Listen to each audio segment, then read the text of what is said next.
Sabe aquelas histórias que a gente acha que conhece de cor e salteado? Pois é, às vezes elas escondem um segredo.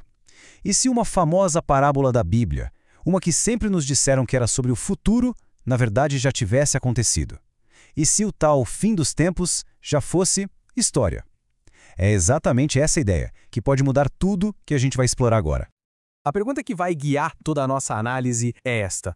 E se uma das histórias mais conhecidas sobre julgamento e o tal do fim dos tempos não estivesse apontando lá para frente, para o nosso futuro, mas sim para um evento super dramático que, na verdade, já ficou para trás?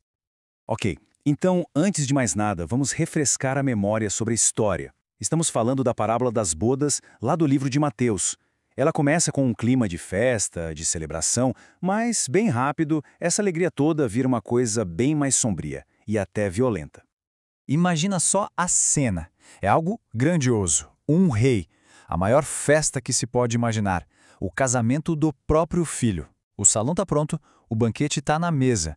Só falta uma coisa: os convidados de honra. E lá vão os mensageiros do rei para chamar todo mundo. E é aqui que a história dá uma virada. E que virada! Os convidados não falam só um "Ah, não, obrigado". Não, eles ignoram, tiram sarro e, de uma forma inacreditável, chegam a agredir e até matar os servos do rei.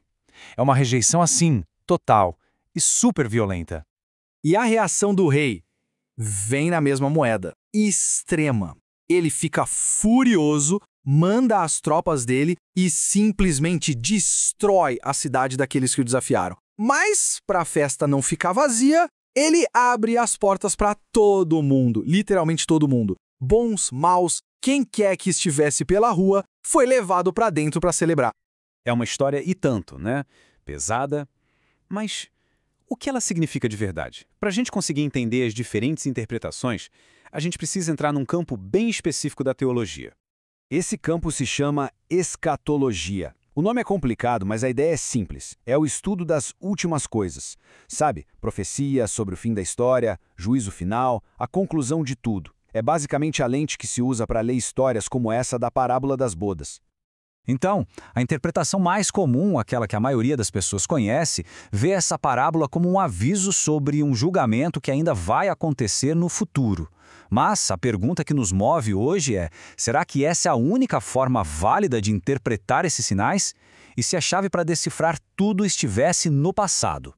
E é aí que a coisa fica interessante. Isso nos leva para a ideia central desta análise, uma perspectiva chamada escatologia consumado, que oferece uma leitura, radicalmente diferente da linha do tempo profética. Tá, mas o que é essa tal de escatologia consumada? Ela também é conhecida como preterismo. A ideia é a seguinte: as grandes profecias sobre o fim dos tempos não seriam sobre o nosso futuro. Elas estariam, na verdade, descrevendo eventos que já rolaram, lá no passado, principalmente na época dos primeiros cristãos. Consumada quer dizer exatamente isso, algo que já se completou, que já foi. Então, para ficar bem claro, o ponto crucial é este. De um lado, a visão futurista, que coloca o cumprimento da profecia à nossa frente. Do outro, a visão consumada, que a coloca atrás de nós, argumentando que o fim dos tempos descrito era, na verdade, o fim de uma era, a era da antiga aliança judaica. Com essa nova lente, a parábola das bodas deixa de ser uma previsão e se torna um comentário sobre a história. A afirmação central aqui é ousada. Jesus não estava falando de um futuro distante, mas sim de eventos que a sua própria geração estava prestes a testemunhar. Ok, então vamos fazer o teste. Vamos aplicar essa lente diretamente na parábola. Se a história já aconteceu mesmo, quem são os personagens e o que os eventos representam na história real? E é aqui que as peças começam a se encaixar. Olha só. Nessa leitura, o rei, claro, é Deus. Os primeiros convidados seriam a liderança de Israel daquela época. A recusa violenta? Bom, essa seria a perseguição que os apóstolos e os primeiros cristãos sofreram. E o clímax da fúria do rei, a cidade queimada? Uma referência direta à destruição de Jerusalém pelos romanos no ano 70. E os novos convidados, aqueles que vêm da rua, seriam os gentios, o resto do mundo, que foram trazidos para essa nova comunidade de fé. E a linha do tempo histórica parece dar uma força para esse argumento, né? Pensa bem.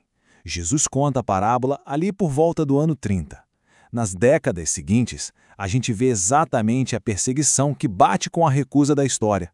E aí, em 70 depois de Cristo, vem o evento catastrófico, a queda de Jerusalém. Para os defensores dessa visão, este é o julgamento que a parábola predisse. E o que acontece logo depois? A fé cristã se expande de forma massiva pelo mundo não-judeu. Tá, mas e daí? Por que isso importa tanto? Mover uma profecia do futuro para o passado pode parecer só um detalhe acadêmico, mas não é. É uma mudança que altera, lá na base, o jeito que a história e a teologia podem ser lidas. As implicações são gigantes. A parábola deixa de ser um tipo de roteiro para o Apocalipse e vira um comentário sobre o trauma que foi o primeiro século. O tal julgamento vira um evento histórico, localizado, e não mais uma coisa cósmica e universal. E o foco todo muda, sai daquela ansiedade de esperar o fim do mundo e vai para a tentativa de entender como a igreja, do jeito que a gente conhece, começou no meio de um turbilhão histórico. Claro, é super importante dizer que essa não é a única perspectiva, e com certeza não encerra o debate, longe disso. Mas ela oferece uma estrutura fascinante para a gente entender o peso, o significado da destruição de Jerusalém em 70 d.C., um evento que redefiniu o judaísmo e o cristianismo para sempre. E tudo isso deixa a gente com uma pergunta no ar, para pensar. Se aplicarmos essa mesma lente à ideia de que o fim profetizado foi o fim de uma era e não do mundo, que outras histórias, crenças ou textos começam a parecer diferentes? A mudança de perspectiva é, no mínimo, algo que dá o que pensar.